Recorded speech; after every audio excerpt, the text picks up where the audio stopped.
साथियों, एक मछली ने बताया, ये 3 लक्षण वाली औरत हमेशा अमीर होती हैं साथियों। और साथ ही साथ ये भी बताया साथियों, जिंदगी में रुकना मना है। साथियों, कुछ ऐसी हमारी परेशानियां होती हैं। ऐसे साथियों परेशानियों में लगता है कि हमें अपनी जिंदगी से हार मान लेना ही चाहिए, हमें यहीं पे रुक जाना चाहिए। लेकिन साथियों, जो मछली हमें बता रही है कि चाहे दुख कितना भी हो, लेकिन हमें कभी भी अपने जीवन में रुकना नहीं चाहिए। साथियों, आज हम आपको एक ऐसी कहानी सुनाने जा रहे हैं। अगर साथियों आपने ध्यानपूर्वक एंड तक सुन लिया, तो साथियों आप लोगों को कुछ ना कुछ जरूर सीखने को मिलेगा। आपकी जिंदगी बदल जाएगी साथियों। आइए साथियों, देर ना करते हुए चलते हैं इस कहानी की तरफ। इससे पहले साथियों मेरा एक निवेदन है, कृपया वीडियो को लाइक जरूर करें, एक प्यारा सा जय श्री राम का कमेंट भी कर दें। आइए साथियों, देर ना करते हुए चलते हैं इस कहानी की तरफ। और साथ ही साथ यह भी बात पता चल जाएगी क्यों इस दुनिया में लोग अमीर हैं, जो वो अमीर होते चले जा रहे हैं, और जो साथियों गरीब हैं वे और ज्यादा गरीब हो रहे हैं। इसीलिए साथियों आपसे गुजारिश है कि वीडियो में एंड तक जरूर बने रहिए। साथियों, गरीबी और अमीरी, लोग दुनिया कहती है कि ये सब ऊपर वाले के हाथ में है। लेकिन साथ ही साथ यह भी पता चल जाएगा कि गरीबी और अमीरी का रास्ता भगवान के हाथ में होता है क्या या इंसान के हाथ में होता है। साथियों, बहुत समय पहले की बात है, किसी गांव में एक किसान मोहन नाम का रहता था। साथियों, जब घर में गरीबी आती है तो बहुत ज्यादा समस्या बढ़ जाती है। बहुत सारे लोग ऐसे होते हैं जो आपस में लड़ाइयां करवाते हैं साथियों ठीक उसी प्रकार वह मोहन के माता पिता एक दूसरे पे आरोप लगाया करते थे और आपस में झगड़े लड़ाई किया करते थे। साथियों, वह मोहन तो एक छोटा सा 8 साल का बच्चा था साथियों। उसे साथियों क्या पता था कि मैं अब क्या करूं, अब हमारे माता पिता झगड़े लड़ाई क्यों कर रहे हैं। साथियों, उस किसान को तो ये बेचैनी हो रही थी।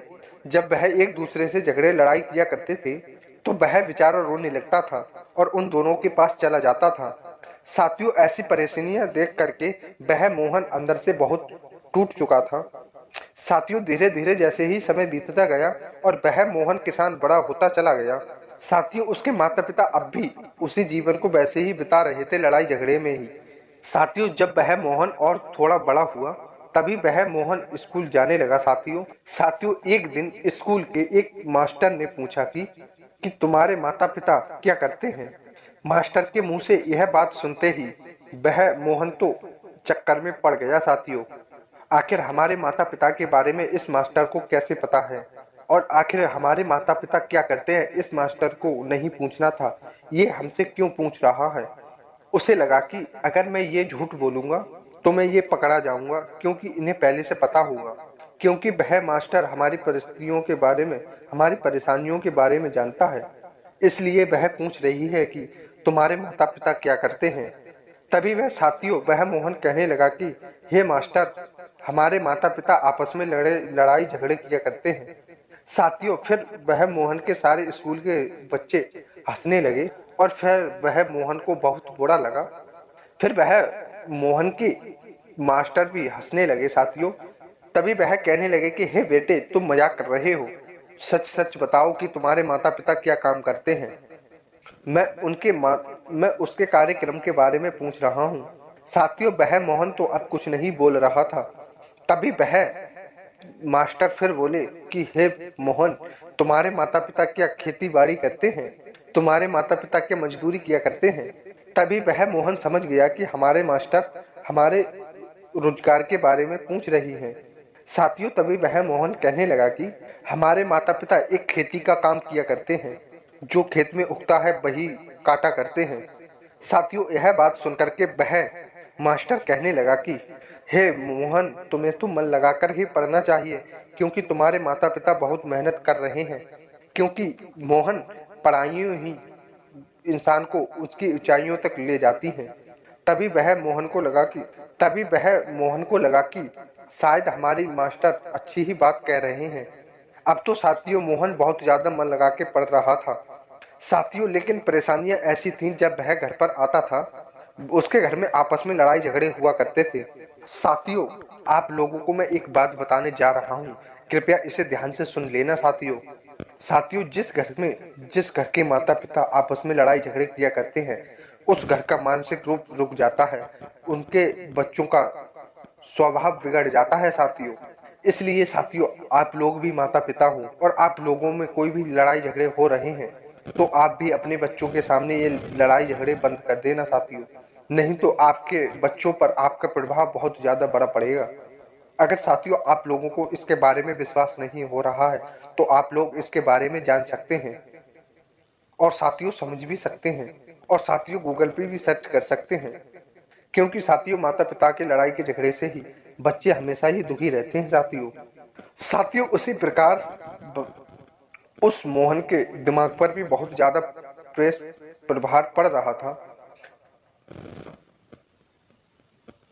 वह साथियों मोहन पढ़ाई में जितनी भी मेहनत करता था लेकिन वह आगे नहीं बढ़ रहा था। अब उस मास्टर ने एक दिन मोहन से कहा कि साथियों कि मुझे तो लग रहा है तुम सारे बच्चों से पीछे रह जाओगे, तुम अपने जीवन में कुछ भी हासिल नहीं कर पाओगे। तुम्हारे माता पिता की ऐसी स्थिति है फिर भी तुम अपनी स्थिति को नहीं संवारना चाहते हो। तुम मेहनत करना क्यों नहीं चाहते हो? क्या तुम भी अपने माता पिता की तरह ही अपने जीवन को व्यतीत करोगे? अब साथियों उस मोहन को तो कुछ भी समझ में नहीं आ रहा था। साथियों इधर तो वह धीरे धीरे मोहन 15 वर्ष का हो चुका था। अब उसके अंदर साथियों थोड़ी बहुत तो समझदारी आ गई थी। साथियों धीरे धीरे समय तो बीत रहा था। एक समय आया कि उस मोहन के माता पिता साथियों बीमार रहने लगे और फिर उसकी परेशानियां तो इस कदर और ज्यादा बढ़ गई कि वह मोहन भी और ज्यादा परेशान रहने लगा। वह मास्टर लाख प्रयास करता था कि आप पढ़ाई लिखाई अच्छे से किया करो, नहीं तो आपका जीवन बर्बाद हो जाएगा। लेकिन साथियों उस मोहन का पढ़ाई में थोड़ा सा भी मन नहीं लग रहा था। साथियों मन कहाँ से लगता, उसके घर में लड़ाई झगड़े हो रहे थे जिसकी वजह से वह अपनी परेशानियों में टूट चुका था साथियों। साथियों धीरे धीरे समय तो बीत रहा था। साथियों अब वह मोहन पढ़ाई लिखाई को छोड़ चुका था। उसे बहुत ज्यादा परेशानियों को देखकर डर लग रहा था। साथियों वह मोहन अब तो परदेश में जाने की सोचने लगा लेकिन उसके घर वाले उसे जाने नहीं दे रहे थे। लेकिन साथियों उसके पिता ने उसे जबरदस्ती परदेश जाने को कहा। साथियों जब वह परदेश जाकर के वहां पर पैसे कमाने का प्रयास कर रहा था साथियों तो उससे पैसे भी नहीं कमाए जा रहे थे। क्योंकि साथियों हमें पैसे कमाने के लिए भी कोई ना कोई शिक्षा की आवश्यकता जरूर होती है, कोई ना कोई हमें काम करना अवश्य चाहिए साथियों।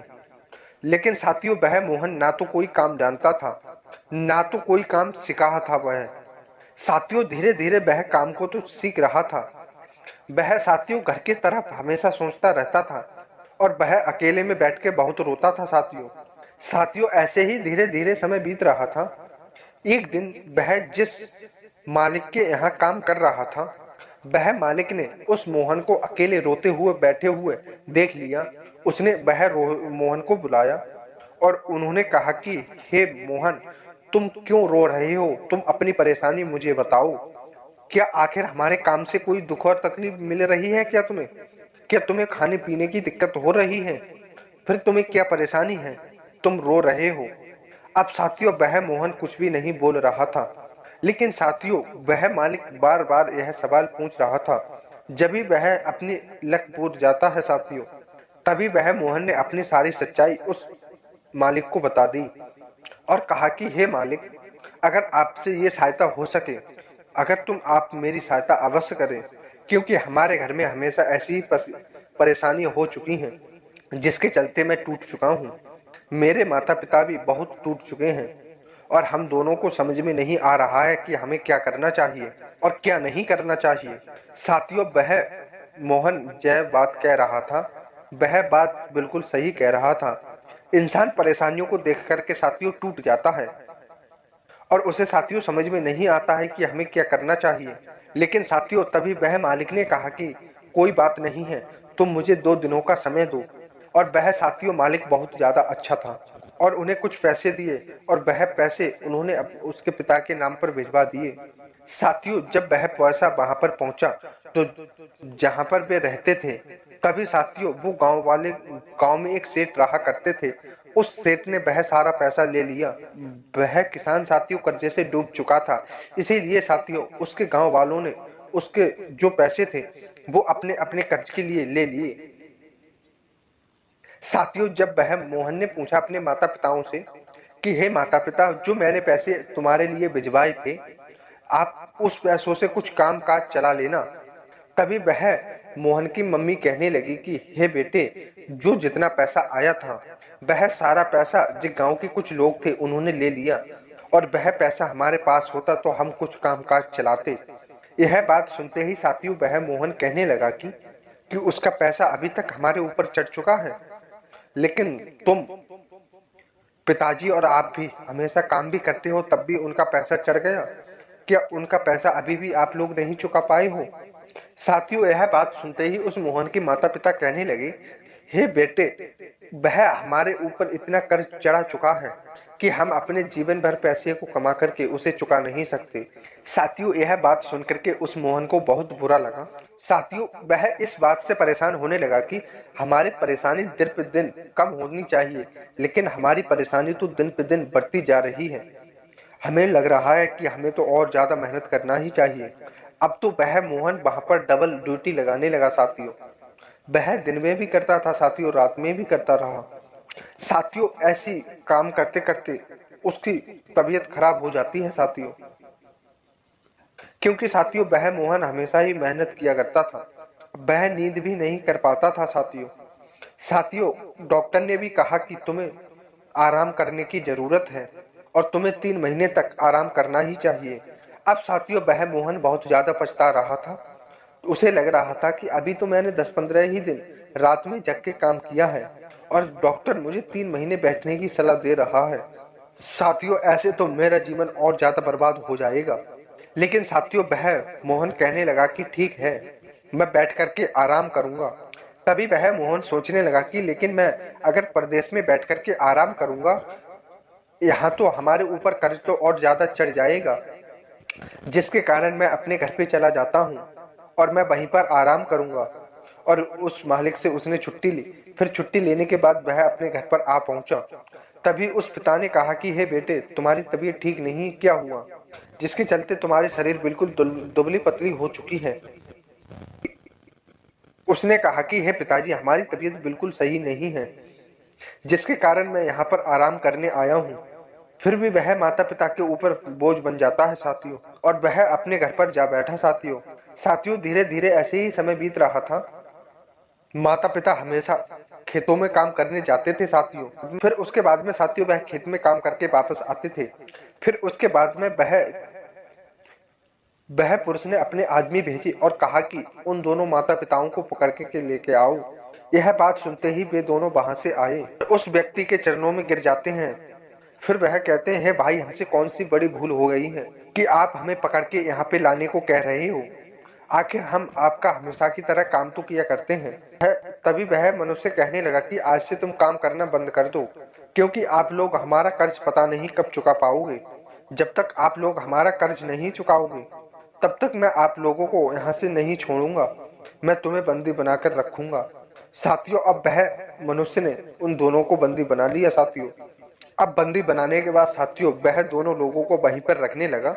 साथियों जब वह बात उस मोहन को पता चली तो उस मोहन ने कहा कि उन दोनों को छोड़ दीजिए, सारी गलती मेरी है कि मैंने आपका पैसा कभी नहीं चुका पाया हूँ। तभी उन्होंने कहा कि हे मोहन, अगर तेरे में गलती है तो तू भी बंदी बन सकता है हमारे, नहीं तो तू यहाँ से चला जा, क्योंकि तेरे माता पिता तो अब बुढ़ापे में जा चुके हैं और हमारे पैसे अभी तक वे नहीं चुका रहे हैं। तभी साथियों यह बात सुनकर के वह कहने लगा कि हे भाई, कि हमारे माता पिता को छोड़ दो और मैं आपका कर्ज अवश्य चुका दूंगा।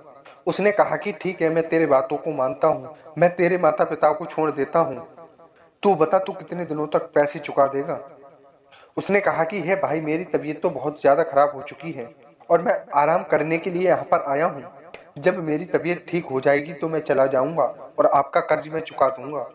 लेकिन वह व्यक्ति नहीं मान रहा था।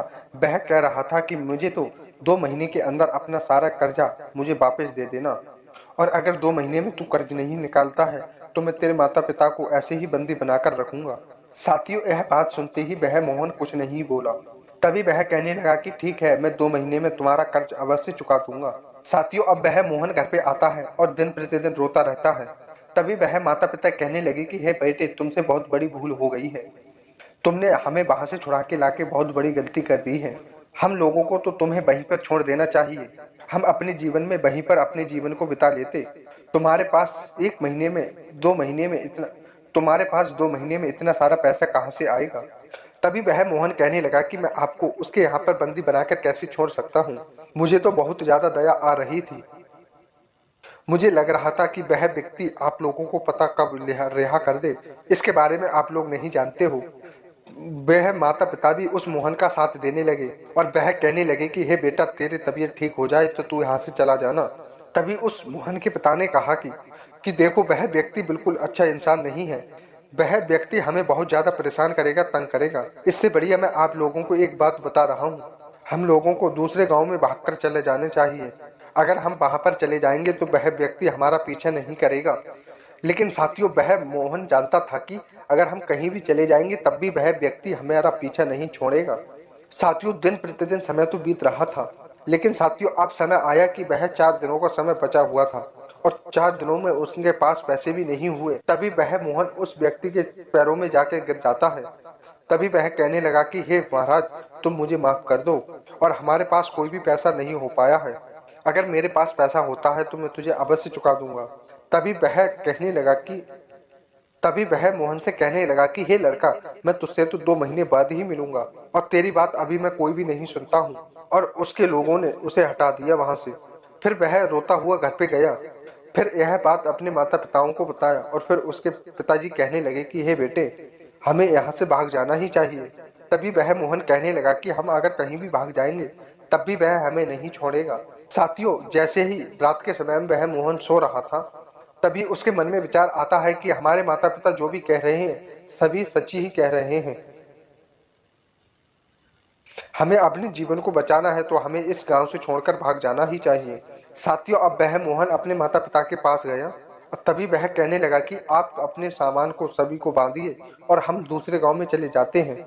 साथियों, तभी वह लोग अपने सभी सामान को बांधते हैं और तभी वह घर छोड़ करके रात के समय में भाग जाते हैं।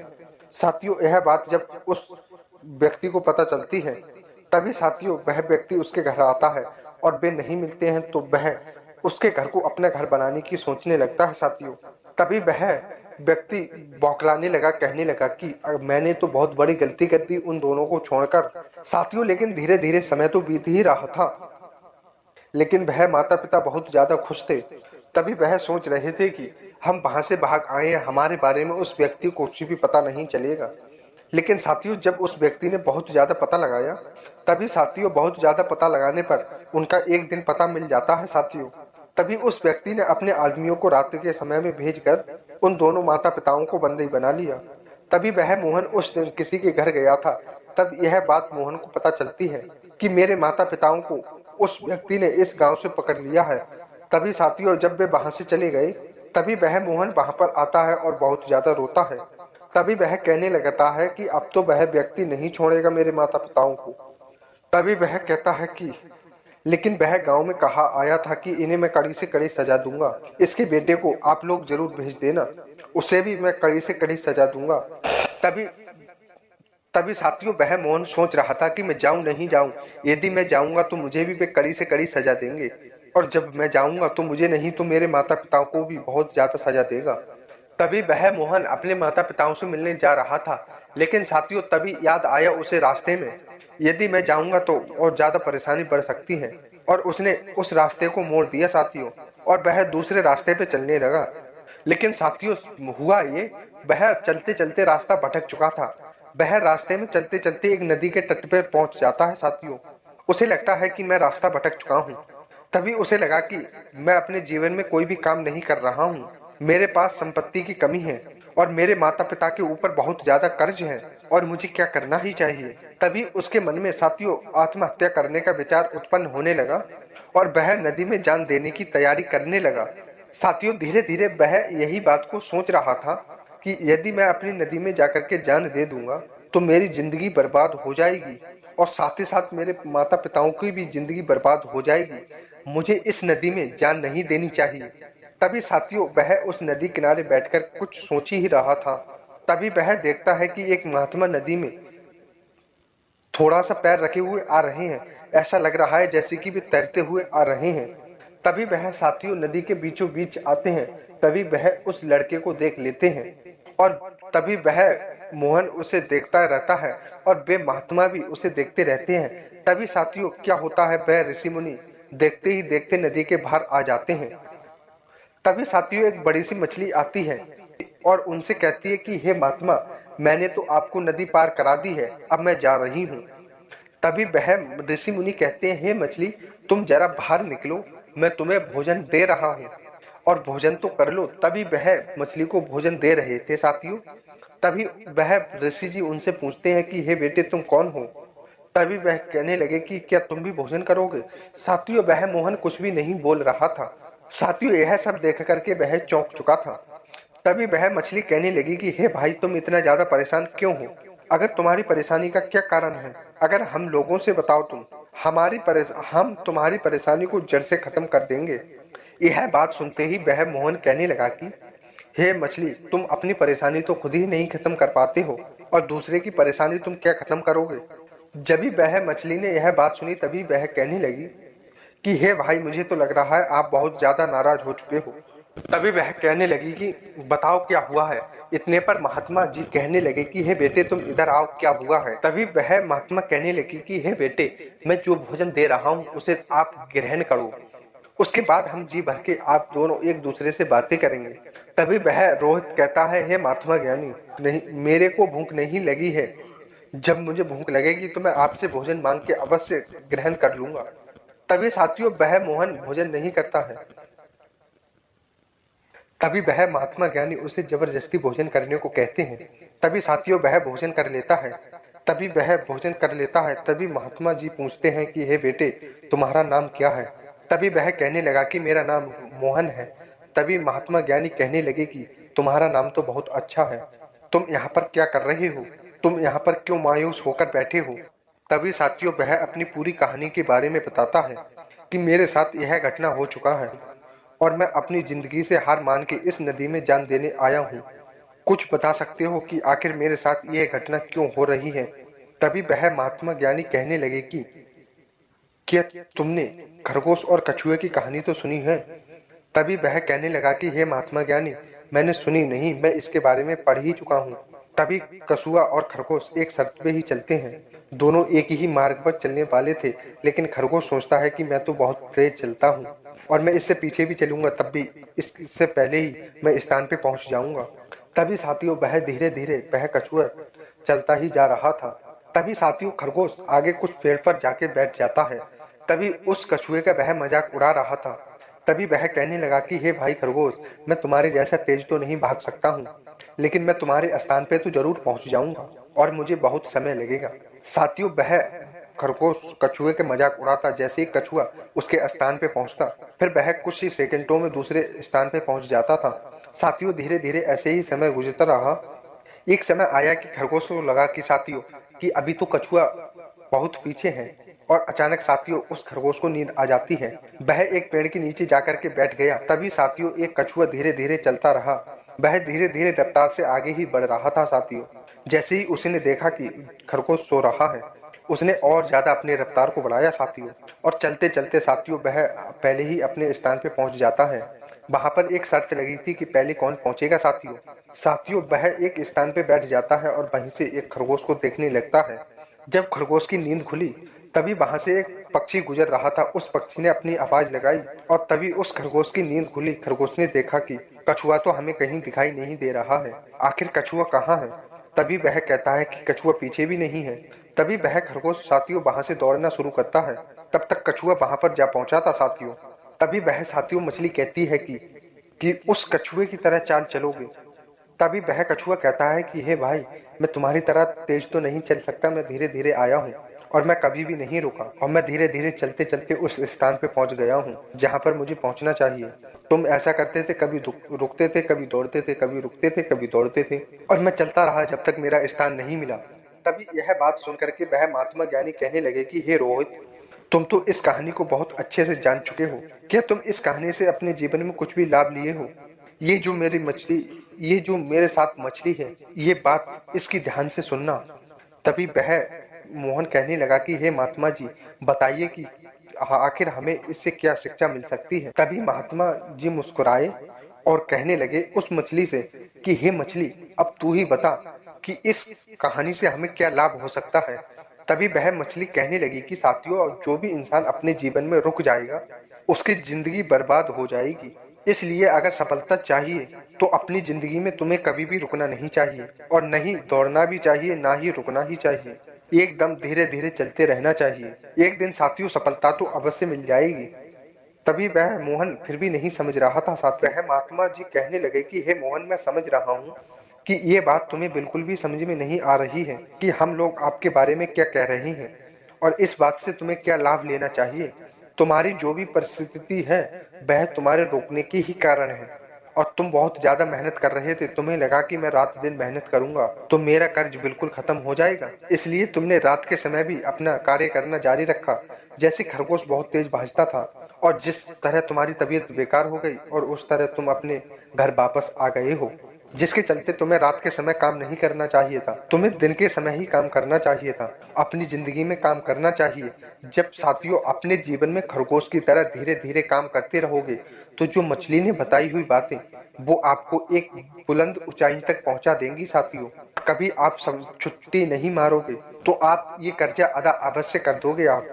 तभी उस मोहन ने बताया कि हे महात्मा जी, हम क्या बताएं, हमारे जीवन में तो सफलता मिलना मुश्किल ही है। मैं पैसे कमाता हूँ, दूसरी तरफ मेरे माता पिता मेरे पैसे को बर्बाद कर देते हैं और वह लोगों में पैसे चला जाता है जिनका कर्जा है। हमारे माता पिता एक किसान व्यक्ति के शिकार हो चुके हैं। उस व्यक्ति ने हमारे माता पिता को बंदी बनाकर अपने ही स्थान पर रखा है।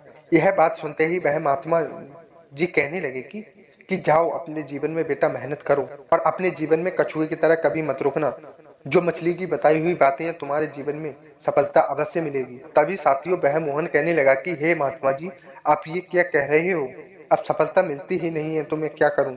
जब मुझे सफलता मिलेगी तभी तो मैं कुछ ना कुछ करूंगा। साथियों यह सब परेशानी देख करके वह महात्मा जी कहने लगे कि तो ठीक है, तुम्हारे जीवन में अगर सफलता नहीं मिलती है तो तुम अपने जीवन को ऐसे ही काटते रहो। तुम्हारा जीवन एक ना एक दिन खरगोश की तरह बर्बाद तो अवश्य हो जाएगा। यह बात सुनते ही साथियों उस मोहन को बहुत ज्यादा दुख हुआ, और तभी वह कहने लगा कि हे महात्मा जी, तुम मुझे ये श्राप दे रहे हो कि आप ये चाहते हो कि मैं अपने जीवन में कुछ नहीं कर पाऊं। तभी उन्होंने कहा कि हे बेटे, मैं किसी को श्राप नहीं देता, मैं किसी को आज तक बुरा भला नहीं कहता हूँ, लेकिन मैं उसे सही मार्ग बताता हूँ। उसे सही मार्ग पर चलना चाहिए। जीवन में सुख और दुख तो आते ही रहते हैं साथियों, लेकिन साथियों जब इंसान अपने दुख और तकलीफ से रुक जाता है तो उसके जीवन में एक हार बन जाती है और वह इंसान अपने जीवन में आगे चल के कुछ भी नहीं कर पाता है। जैसे ही एक मछली ने तुम्हें बताया था कि जिंदगी में रुकना मना है, अगर जिंदगी में तुम रुक गए तो तुम्हारी जिंदगी बर्बाद हो जाएगी। यह बेटे, तुम्हें इस बात को अपने जीवन में उतारना ही चाहिए। ऐसा नहीं है कि कभी हमें ज्यादा मेहनत करनी चाहिए, या ऐसा नहीं है कि कभी करना ही नहीं चाहिए। थोड़ा थोड़ा काम करने वाला वह अपने मुकाम तक अवश्य पहुंच जाता है, जैसे उसने कभी भी सपने में नहीं सोचा था। इसलिए उस लोगों ने बताया कि अगर तुम्हें जिंदगी में कुछ भी चाहिए तो वह अवश्य तुम्हें कर लेना ही चाहिए, और तुम्हारी जो भी परिस्थिति है, जो भी परेशानी है, वह सुधर जाएगी। उस मछली को और वह महात्मा जी को वहां से जाने के बाद वह मोहन सोच रहा था कि महात्मा ज्ञानी जो भी बात कह रहे थे और जो मछली बात कह रही थी, वह बातें हमें अपनी जिंदगी में अपनानी ही चाहिए। मैं अपनी जिंदगी में रुक चुका था खरगोश की तरह। मुझे यह पता नहीं चल रहा था कि मुझे क्या करना चाहिए और क्या नहीं करना चाहिए, जिसके चलते हमारी परेशानी और ज्यादा ऐसी हो चुकी है साथियों, जैसे मैं करना ही नहीं चाहता। साथियों जब वह उस किसान के पास जाके हाजिर हो जाता है, तभी उस किसान ने उसे बंदी बनाया। तभी वह कहने लगा कि हे मोहन, तुम मेरे से भागकर कहाँ जा सकते हो। तभी साथियों थोड़ी देर बाद वह महात्मा जी वहां पर पहुंचते हैं। तभी वह कहते हैं, हे किसान, इसे छोड़ दो। यह जितना भी तुम्हारा कर्ज है वह कर्ज मैं तुम्हारा सारा दे सकता हूँ, लेकिन तुम्हें तो ये पता होना चाहिए, अगर तुम लोगों का इनका कर्ज माफ कर देते हो तो तुम्हारे जीवन में संतान की प्राप्ति हो जाएगी। अगर तुम कर्ज के इनके को माफ नहीं करते हो तो तुम्हारे जीवन में संतान की प्राप्ति नहीं होगी। और यह कहकर के साथियों वह महात्मा ज्ञानी वहां से चले जाते हैं। तभी वह किसान सोचने लगा कि सही बात है, और मैं इनसे कर्ज चुका लूंगा तो शायद हो सकता है कि अगर मैंने इनसे कर्ज चुका लिया तो हो सकता है कि मुझे संतान की प्राप्ति नहीं हो, तो मेरा जीवन आगे कैसे चलेगा। तभी साथियों उस मोहन के माता पिता को वह छोड़ देता है। तभी साथियों वह मोहन बहुत ज्यादा ईमानदार था। उसने मेहनत मंजूरी करके उस किसान के पैसे चुकाने का फैसला किया। उसने सोचा कि जब तक मैं उस किसान का पैसा नहीं चुका देता हूँ, तब तक मैं अपने गांव वापस कभी नहीं जाऊंगा। साथियों, जब वह मोहन वहां पर शहर में काम करने चला गया, तभी वह उस मालिक के पास गया और उस मालिक को धन्यवाद दिया। और फिर उसके बाद में उसने धीरे धीरे पैसे भेजकर उस किसान के सारे पैसे चुका दिए। साथियों, उसकी माँ की मृत्यु हो गई थी। धीरे धीरे उसने अपनी परेशानियों को सुधारा। फिर उसके बाद में उसके पिता की भी मृत्यु हो जाती है साथियों। तभी साथियों वह मोहन बहुत ज्यादा दुखी होता है। तभी उसे एहसास होता है कि हमारे तो साथ ये नहीं हो रहा, ये तो सभी संसार के साथ हो रहा है। जो लोग इस दुनिया में आए हैं वे लोग एक ना एक दिन जरूर जाएंगे साथियों। तभी वह मोहन अपने जीवन में सफलता पूर्वक कर चुका था, लेकिन उसे लग रहा था फिर भी मुझे कुछ ना कुछ करना ही चाहिए। साथियों, जब भी वह अपना व्यापार कोई भी करता तो वह अपनी उसी चाल से करता रहता था। और वह साथियों कभी भी अपने जीवन में छुट्टी नहीं मारता। साथियों, वह कभी रुकता नहीं, जिसके चलते वह अपने जीवन में बहुत ज्यादा खुश है। साथियों, धीरे धीरे उसी तरह उनका समय बीत रहा था। तभी उनकी थोड़ी सी परिस्थिति अच्छी होती है। तभी साथियों हमारी जो भी परेशानियां दूर होती हैं, तभी हम छुट्टी मारने लगते हैं। लेकिन साथियों, अमीर लोग ऐसा नहीं करते हैं। अमीर लोग अपनी सफलता को हासिल जरूर करते हैं साथियों, उन्हें तभी सफलता मिलती है। और उन्हें सफलता अगर कम ही मिल रही है तो उसी तरह साथियों वे काम करते हैं। हम अपने जीवन में वे अपने जीवन में साथियों कभी नहीं रुकते हैं साथियों। इसी कारण से वह कुछ लोग दिन प्रतिदिन अमीर हो रहे हैं, जो कुछ ऐसे इंसान हैं दिन प्रतिदिन वह गरीब हो रहे हैं। साथियों, वे तीन कौन सी औरत होती हैं जिसके चलते घर में अमीरी आती है साथियों? तो पहली तो साथियों औरत वे होती हैं जो पति का सम्मान करती हैं, पति की बात मानती हैं साथियों। और साथियों दूसरी औरत वे होती हैं जो अपने माता पिता का कहना मानती हैं, इधर उधर नहीं चलती हैं साथियों। और तीसरी औरत वे होती हैं साथियों जो चरित्रहीन नहीं होती हैं, वह अपने चरित्र को संभाल कर रखती हैं साथियों। साथियों, आज की वीडियो में बस इतना ही। उम्मीद करते हैं आपको ये वीडियो पसंद आई होगी। साथियों, अगर वीडियो पसंद आई हो तो वीडियो को लाइक शेयर जरूर करें और साथ ही साथ एक जय श्री राम का कमेंट भी जरूर कर दें। धन्यवाद साथियों, मिलते हैं एक प्यारी सी नई ज्ञानप्रद कहानी के साथ। जय श्री कृष्ण, जय राधे, धन्यवाद।